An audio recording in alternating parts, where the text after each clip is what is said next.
Student, जय Hind to everyone. आज हम लोग स्टार्ट करते हैं। क्लास 10 का लेक्चर है, ठीक है। Radius of curvature and focal length, ठीक है। तो आइए स्टडी करते हैं radius of curvature and focal length. Radius of curvature,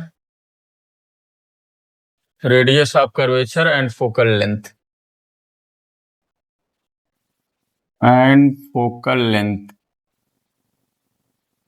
की।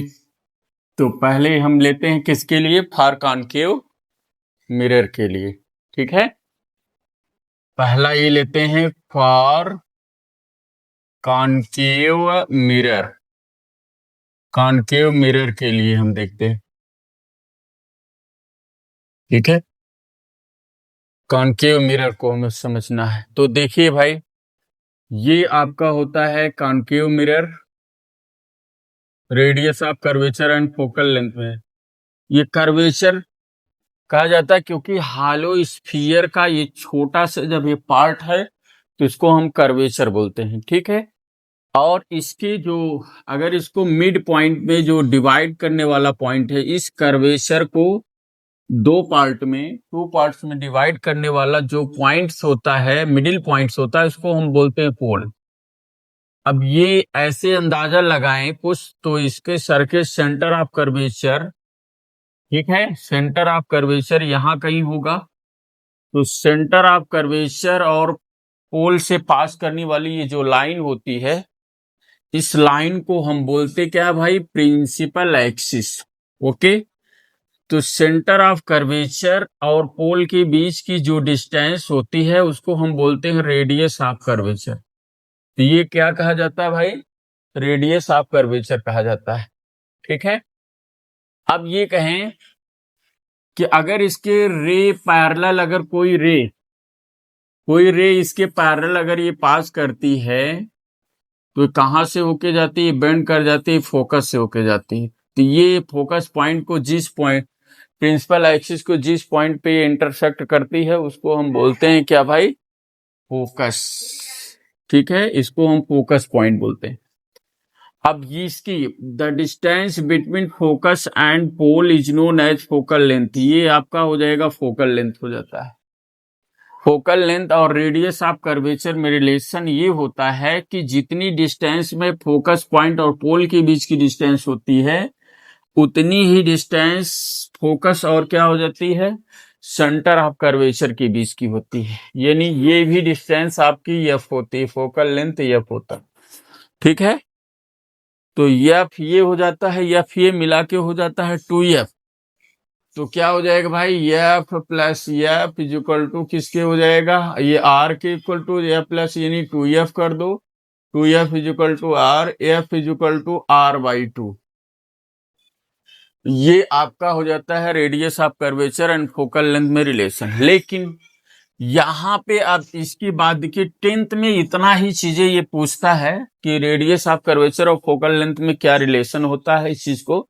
लेकिन अब इसको प्रूफ हम कैसे करेंगे, तो इसके लिए आपको एक्स्ट्रा पॉइंट, मतलब इसके में हेडिंग अब बनेगी ये, इसको हम एक्स्ट्रा पॉइंट आप कह सकते हैं। एक्स्ट्रा पॉइंट के लिए, ठीक है, एक्स्ट्रा पॉइंट में आप क्या पढ़ोगे, इसका प्रूफ पढ़ोगे, radius of curvature and focal length का प्रूफ क्या है, ठीक है। तो इसी चीज को हमको क्या है समझाना है, ठीक है। एक्स्ट्रा पॉइंट में क्या नहीं, प्रूफ ले लें। प्रूफ करना है हमको क्या, रिलेशन बिटवीन, यानी F is equal to R by 2 कैसा आया, ठीक है। क्लास 10 में प्रूफ पूछता नहीं है, ठीक है, बट ये है कि आप जानिए कैसे आता है। रिलेशन आपका यही होता है कि F is equal to R by 2, लेकिन इसको हम प्रूव करके दिखाते हैं कि ये किस तरह से ये आएगा, ठीक है, कि फोकल लेंथ और रेडियस ऑफ कर्वेचर में क्या रिलेशन होता है, ओके। ये हमको प्रूव करना है, F is equal to R by 2। Extra point के नाम से यहाँ पे दे रहे हैं, क्यों नहीं, ये प्रूव करना है हमें radius of curvature and focal length में क्या रिलेशन होता है, ठीक है, radius of curvature and focal length में। चलिए देखिए, तो हम यहाँ पे देखिए लेते हैं क्या भाई, यहाँ देखिए ऐसे आप कॉनकेव मिरर आप ड्रा कर लें, ये आपका है कॉन्केव मिरर, ठीक है। और इसका ये मिडिल पॉइंट आपका ये क्या होगा भाई, पोल कहलाएगा। और ये आपकी प्रिंसिपल एक्सिस होगी, तो सेंटर ऑफ कर्वेचर यहाँ कहीं होगा। और इसके पैरेलल अगर कोई रे ऐसे होके जाएगी, प्रिंसिपल एक्सिस के पैरेलल अगर रे क्या हो जाए, होके जाएगी, तो ये कहां से होके जाएगी भाई, फोकस से। तो यहाँ पे ये देखिए ऐसे होके आ गई, फोकस से आ गई। ये आपका फोकस पॉइंट है, ओके। अब जिसके बीच का यहाँ पे ये जो होगा नॉर्मल होगा, और ये एंगल ऑफ इंसिडेंस आई बनाएगा, और ये एंगल ऑफ रिफ्लेक्शन आर बनाएगा, ठीक है। अगर ये एंगल थीटा है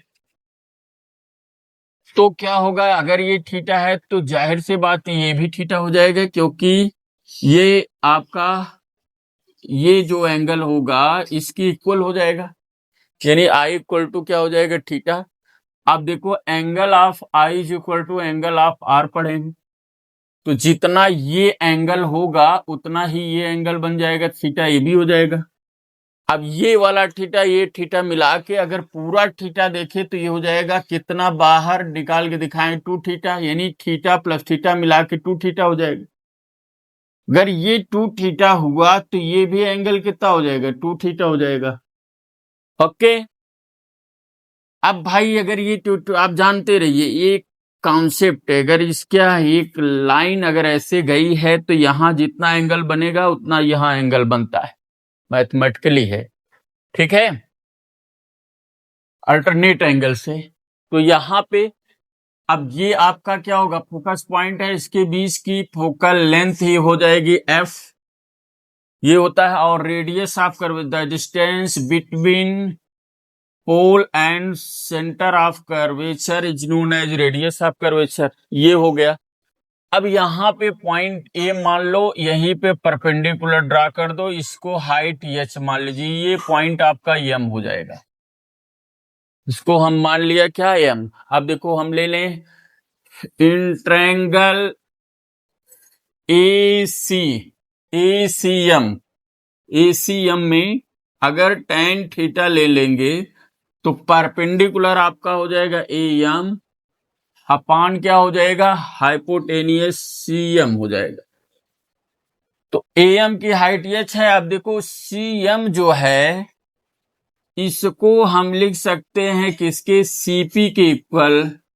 ये क्या हो जाएगा, क्यों, क्योंकि कर्वेचर इतना कम है कि यम और पी के बीच की जो डिस्टेंस है बहुत ही कम है।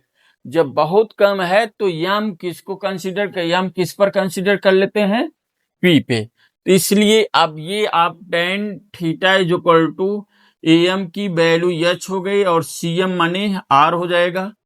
तो यहां से देखो अगर इसको रेडियन में मेजर करें, यानी छोटा सा एंगल बनता है, ठीक है। जब छोटा सा एंगल बनता है तो क्या हो जाता है कि इसको हम लिखते हैं रेडियन में, जब में गए एंगल, देखो tan थीटा को थीटा लिख देते हैं, यानी theta is equal to H by capital R, equation first बन गया, ओके। ये हमारा इक्वेशन फर्स्ट बन जाएगा। अब देखिए बात ये है हमारी, चलो ये वाला ट्रायंगल ले लेते हैं हम, ट्रायंगल ए एफ एम, ठीक है। तो ए एफ एम में अगर हम ये लेंगे एंगल tan 2 थीटा तो क्या हो जाएगा भाई, हाइपोटेनियस ए एम अपान ये हो जाएगा बेस, परपेंडिकुलर अपान बेस, यानी एफ एम। फिर यहाँ पे देखो एफ एम को हम क्या लिख सकते हैं भाई, किसके इक्वल, एफ पी के। क्यों, क्योंकि इनके बीच में डिस्टेंस बहुत कम है, तो ये अप्रोक्सीमेट में इसको इक्वल मान लें, F M equal to F P.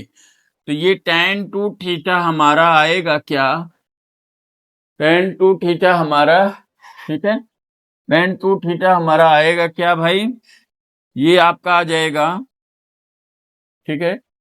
Space ले लें भाई थोड़ा सा यहाँ पे, tan 2 थीटा हमारा आ जाएगा, इसको लिखेंगे tan 2 theta is equal to, आप लिख सकते हो tan 2 theta is equal to AM मानी H हो गया, AM की वैल्यू, और FM को हम क्या लिख सकते हैं, AM अपॉन FP लिख सकते हैं। FP हमारा क्या है, फोकल लेंथ है, F हो जाएगा। ओके, अब देखो अगर इसको भी रेडियन में मेजर किया जाएगा, अगर ये छोटा होगा तो ये भी छोटा है, तो tan 2 थीटा 2 थीटा के इक्वल हो जाएगा। तो 2 theta is equal to H upon F हो गया, यानी theta is equal to H by 2F हो गया। तो ये इक्वेशन आपका देखिए, ये इक्वेशन H अपॉन 2F हो जाएगा, ठीक है, पर दिखा नहीं, ठीक है। यहाँ tan 2 theta is equal to 2 theta हुआ, तो इसको हम क्या लिख दिए, अगर tan 2 theta is equal to 2 theta हुआ तो इसको आप लिख दिएंगे क्या भाई, 2 थीटा इज इक्वल टू हमारा हो जाएगा H upon F। 2 theta is equal to H upon F, तो theta is equal to H upon हो जाएगा 2F। ये इक्वेशन 2 बन गया। दोनों इक्वेशन, ये इक्वेशन और इस इक्वेशन दोनों का कंपेयर कर दें, कंपेयर कर देते हैं। From equation 1 and 2 we get, from equation 1 and 2 we get, क्या आ जाएगा भाई, from equation 1 and 2 we get. चलो भाई, पहला ये भी थीटा, ये भी थीटा, देखो दोनों सेम है, इधर थीटा इधर सेम, सेम वाला छोड़ करके जो डिफरेंट होता है उसी को इक्वल कर देते हैं। तो डिफरेंट क्या है, H बाई R इधर है, उधर कितना है, H अपॉन 2F है। तो भाई H से H कैंसिल हो जाएगा, यानी R इज इक्वल टू किसके हो जाएगा, 2F, या F इज इक्वल टू आप क्या लिख सकते हो, F is equal to R by 2। ये रिलेशन बिटवीन आपका क्या है, radius of curvature and focal length. Okay, thank you.